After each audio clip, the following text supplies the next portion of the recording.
સમાચાર બનાસકાંઠાથી અમીરગઢમાં તસ્કરોનો આતંક યથાવત છે। ચાંદની ચોકમાં એક સાથે બે દુકાનોના તાળા તૂટ્યા। કરિયાણા અને જ્વેલર્સની દુકાનમાં ચોરીને અંજામ અપાયો। બંને દુકાનોમાં મળીને 4 લાખથી વધુની ચોરી કરાઈ છે। કરિયાણા અને જ્વેલર્સની દુકાનને તસ્કરોએ નિશાન બનાવી છે। અમીરગઢની આ ઘટના જ્યાં બે દુકાનોના તાળા તૂટ્યા અને બંને દુકાનોમાંથી માલ સામાનની ચોરી કરાઈ। બંને દુકાનોમાં મળીને 4 લાખથી વધુની ચોરી કરાઈ છે।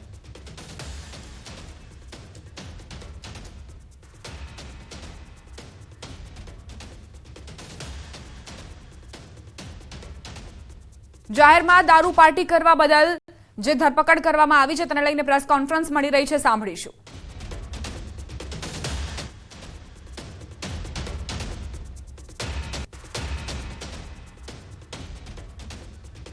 અમદાવાદમાં જાહેરમાં દારૂની મહેફિલનો મામલો, પોલીસે 2 આરોપીની ધરપકડ કરી છે। દારૂબંધીના ફરી એક વખત અહીં ધજાગરા ઉડતા સામે આવ્યા છે। નબીરાવ જાહેરમાં દારૂ પીતા હોવાનો વિડીયો વાયરલ થયો।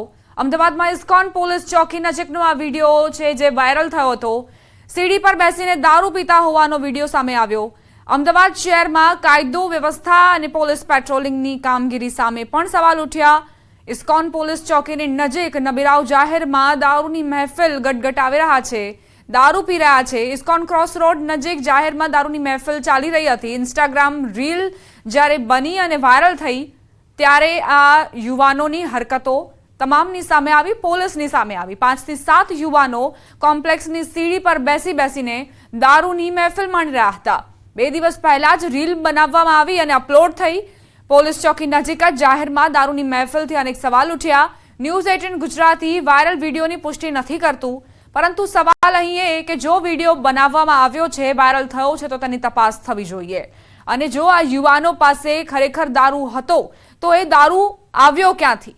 જ્યારે દારૂબંધીના દાવા થતા હોય, પોલીસ કડક કાર્યવાહીની વાતો કરતી હોય, તો આ દારૂ યુવાનો સુધી કેવી રીતે પહોંચી જાય છે? અને ત્યારબાદ આ બેફામ બનેલા યુવાનો જેઓ દારૂ પીવે છે, દારૂનું સેવન કરી રહ્યા છે, વિડીયો ઉતારી રહ્યા છે, તેની રીલ્સ બનાવે છે અને અપલોડ પણ કરે છે। રીલ્સ વાયરલ થયા બાદ તેની હકીકત આખરે શું છે તેને લઈ પોલીસ તપાસ પણ હાથ ધરવામાં આવી છે, પરંતુ સતર્કતા અને કડક કાર્યવાહી જો પહેલા કરવામાં આવી હોત તો આ યુવાનો દારૂ પીને આવી રીતે છાકટા બનીને સીડી પર ઇસ્કોનનો આ વિડીયો જે વાયરલ થયો છે તેમાં ન જોવા મળ્યા હોત। ઇસ્કોન પોલીસ ચોકી નજીકનો આ વિડીયો હોવાની જાણકારી છે। આ નબીરાઓ કેટલા બેફામ બન્યા છે, વિડીયો તેનો પુરાવો આપી રહ્યો છે। પોલીસ ચોકી બાજુમાં છે, તેમને ડર નથી કે પોલીસ તેમને આવીને પકડશે, તેમની સામે કાર્યવાહી કરશે। દારૂબંધીના નિયમો હોવા છતાં પણ દારૂનું સેવન કરી રહ્યા છે તો કડક કાર્યવાહીનો સામનો કરવો પડશે। કોઈ જ ભય નથી આ યુવાનોને। આ વિડીયો જે ઇસ્કોન ક્રોસ રોડનો હોવાનો સામે આવ્યું છે, પોશ વિસ્તાર, અને એ પોશ વિસ્તારમાં દારૂની મહેફિલ ચાલી રહી હતી ખુલ્લેઆમ। માધ્યમથી એક દારૂ પીતા મહેફિલના કેટલાક ઇસમો કરતાનો વિડીયો ધ્યાન ઉપર આવેલો। એ વિડીયો આધારે અમે અમારી અલગ અલગ ટીમો બનાવી તપાસ હાથ ધરેલી। એ દરમિયાનમાં કુલ 7 વ્યક્તિઓની એમાંથી ઓળખ કરેલી અને આ વિડીયો જેને પોતાના સોશિયલ મીડિયા એકાઉન્ટ ઉપર જે અપલોડ કરેલો એ સાગર પીતાંબર પરમાર કરીને એની ઓળખ થયેલી। અને એની સાથે પિયુષ મકવાણા, પ્રકાશભાઈ મકવાણા, મયુર મકવાણા, મયંક મકવાણા, નટવર સોલંકી અને અમિત ડાભી કરીને 7 વ્યક્તિઓ ભેગા મળીને બુલેટિનમાં રોકાઈશું એક નાનકડા વિરામ માટે। આપ જોતા રહો ન્યૂઝ 18 ગુજરાતી।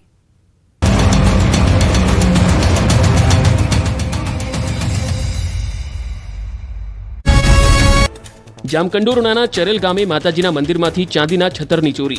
યુવક બાઇક પર આવી મંદિરમાં માતાજીને નમન કરી ચોરી કરી ફરાર થયો। ચોરીની ઘટનાના સીસીટીવી આવ્યા સામે।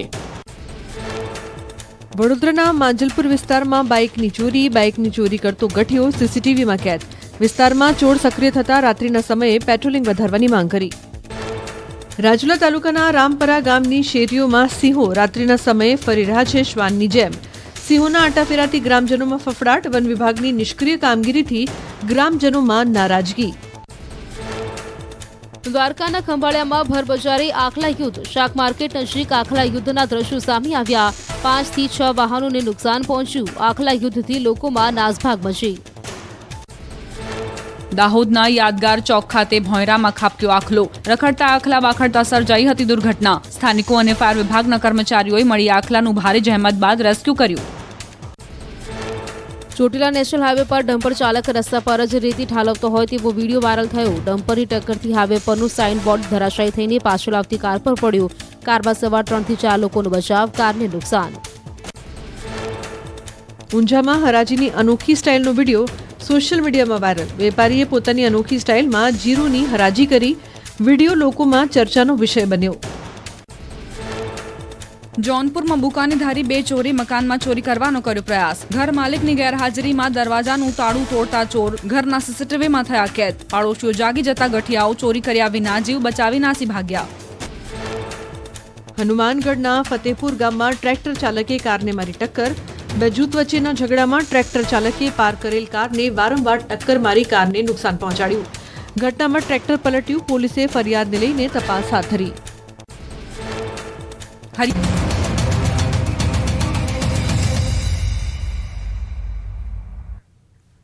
Welcome back.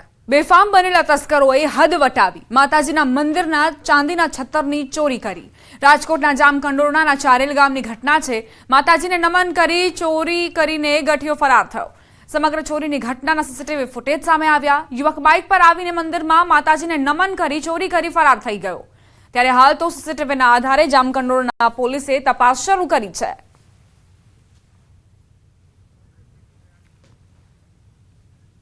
આણંદના કહાનવાડી ગામમાં જમીનને લઈને વિવાદ ઉભો કર્યો. ગામની 237 વીઘા જેટલી સરકારી જમીન રાજકોટના ગુરુકુળને આપવામાં આવી, જેને લઈને ગામ લોકો વિરોધ નોંધાવીને જિલ્લા કલેક્ટરને રજૂઆત કરી. ગામ લોકોનું કહેવું છે કે પૂરની પરિસ્થિતિમાં આ સ્થળ અમારું આશ્રય સ્થાન છે. જો ત્યાં બાંધકામ થશે તો અમે પૂરની પરિસ્થિતિમાં શું કરીશું? આ જમીન અમને વિશ્વાસમાં લીધા વગર ફાળવી દેવાઈ છે. અમારા ગામમાં શિક્ષણની વ્યવસ્થા છે.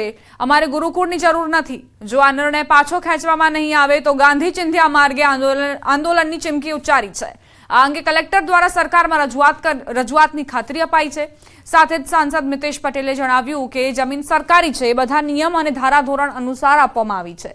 તેમ છતાં સંચાલકો પાસે તાલુકાના બાળકોને પ્રાથમિકતા આપવાની ખાતરી પણ લેવાઈ છે. અહીં ગુરુકુળ સંકુલ આવવાથી રોજગારી વધશે. આ મુદ્દે જો ગ્રામજનો તેમને બોલાવશે તો તેઓ ચોક્કસપણે ગ્રામજનોને સમજાવવા માટે જશે, તેમ પણ મિતેશ પટેલે જણાવ્યું. વિરોધ એ છે કે રાજકોટ ગુરુકુળને અમારા ગામને વિશ્વાસમાં લીધા સિવાય 237 વીઘા સરકારી પડતર હતું, એ 237 વીઘા સરકારી પડતર રાજકોટ ગુરુકુળને ફાળવી દેવામાં આવેલ છે. જ્યારે એ સ્વામીઓ અહીંયા મહેસૂલની 5 ફળાવા આવ્યા ત્યારે ગામમાં જાણ થઈ, પણ અમારું ગામ એટલું સક્ષમ છે. બાલ મંદિર